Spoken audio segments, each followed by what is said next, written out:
बिना मेहनत के तक तो ताज नहीं उठते, बिना मेहनत के तक तो ताज नहीं उठते।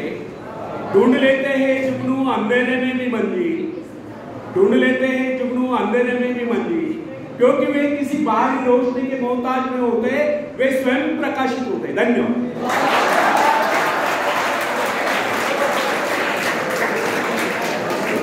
तो फ्रेंड्स, व्यक्ति के जीवन की बात छोड़िए, सभ्यता के इतिहास का अध्ययन करने पर आपको यह मालूम हो जाएगा कि प्राचीन काल में लोग अपने घरों को प्रकाशित करने के लिए चर्बी का प्रयोग क्या करते थे।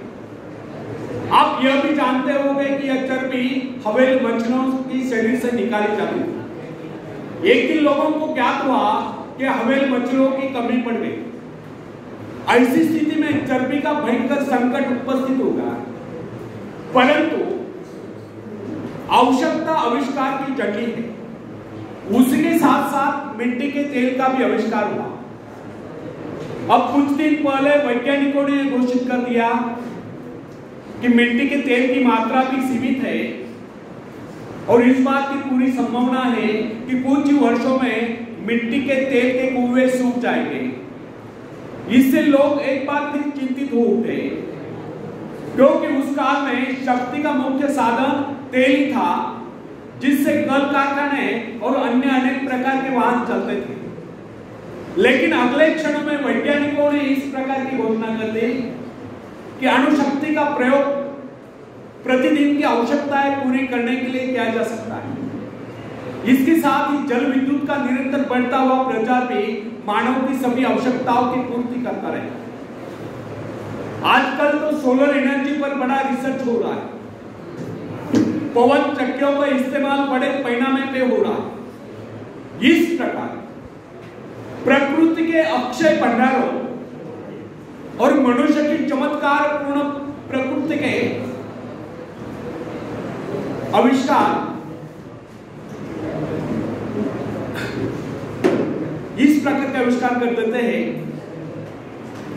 कि मनुष्य अगर स्वावलंबी और स्वार्थी हो, यदि मनुष्य स्वावलंबी है तो उसके लिए इस संसार में किसी चीज की कोई कमी नहीं। इसलिए कहा गया है जिन्हें खोजा तिन्हें पाया।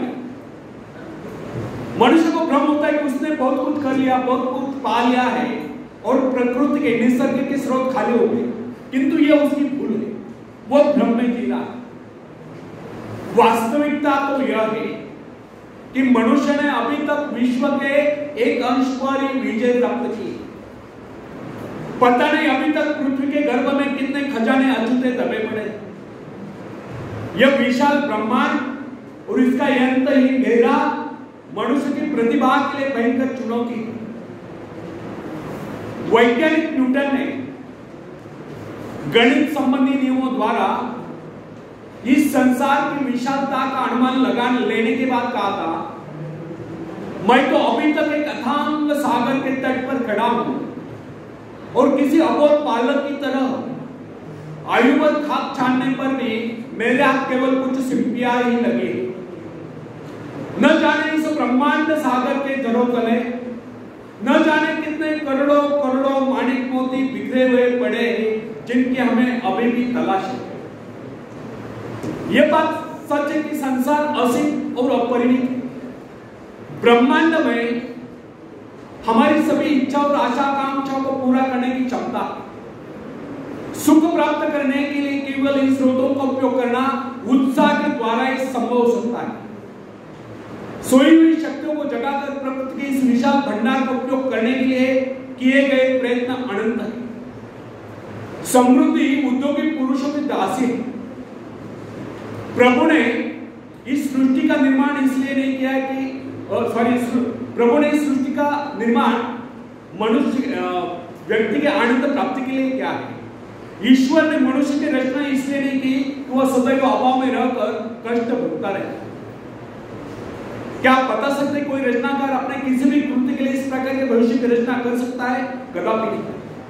सच तो यह है कि हमारा जन्म सुख शांति पूर्वक जीने के लिए हुआ है। यह सृष्टि हमारे ही उपयोग के लिए बनाई गई। जीवन का अर्थ यंत्रणा नहीं, आनंद तथा उसका उपभोग है। अर्थात आनंद का अर्थ उच्छृंखल क्रीड़ा या यश नहीं। विलासिता और अय्याशी तो जीवन को पतन के गर्त की ओर जाता है। आनंद का वास्तविक अर्थ है व्यक्ति की सभी शक्तियों का पूर्ण विकास और विकसित क्षमताओं का विश्व कल्याण के लिए प्रयोग। नैतिक जीवन में एक प्रकार के संतुलन की सृष्टि करना है। आनंद का अर्थ है सुख, समृद्धि, शांति और सद्भाव का आगमन तथा दुख, दरिद्रता, ईर्ष्या, द्वेष आदि बुराइयों का नाश। आनंद जीवन का स्वर्गिक पहलू है। हृदय की स्वच्छता, दृढ़ता, धैर्य आदि बातें आनंद के लिए प्रारंभिक सीढ़ियां हैं। मनुष्य के जीवन में आनंद का अनुभव उस समय तक नहीं होता जब तक वो अपने मन से शंका, संदेह, ईर्ष्या, द्वेष आदि बुराई का नाश नहीं करते। भय और शंका जीवन रूपी गंगा में बीज खोल देते हैं। बुराइयों का संघर्ष जीवन की समरसता को नष्ट कर देता है और समरसता का अभाव जीवन में विसंगतियां पैदा करता है और विसंगतियां जीवन के उज्जवल पक्ष में इस प्रकार छा जाती है जैसे चांद पर ग्रहण। आशा, विश्वास, श्रद्धा आदि बातें जीवन को आलोकित करते हैं। इनसे जीवन में शुचिता, स्वच्छता और निर्मलता का समावेश और इन्हीं से जीवन में संतुलन आता है और संतुलित जीवन ही हमारे हृदय में प्रेम रूपी स्थिरता का उद्गम स्थल है।